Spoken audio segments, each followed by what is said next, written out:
আসসালামু আলাইকুম। আশা করি আপনারা সবাই ভালো আছেন। এখন যে গাছটি দেখতে পাচ্ছেন এই গাছটি আপনারা মোটামুটি সবাই চিনেন মনে হয়। আমাদের আঞ্চলিক ভাষায় বা গ্রাম্য ভাষায় এটাকে ফটকিরা গাছ বলি আমরা।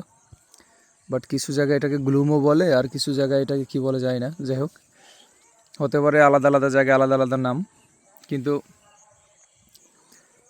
আপনারা নিজেরাও জানেন এটা ছোটোবেলায় এবং কি অনেক দিন আগে আপনারা সবাই দেখতে পেয়েছেন বা সবাই অনেক অনেক বেশি এগুলো খাইতেন, কিন্তু এখন আর হয়তো সামনে পড়ে না বা খাওয়া হয় না।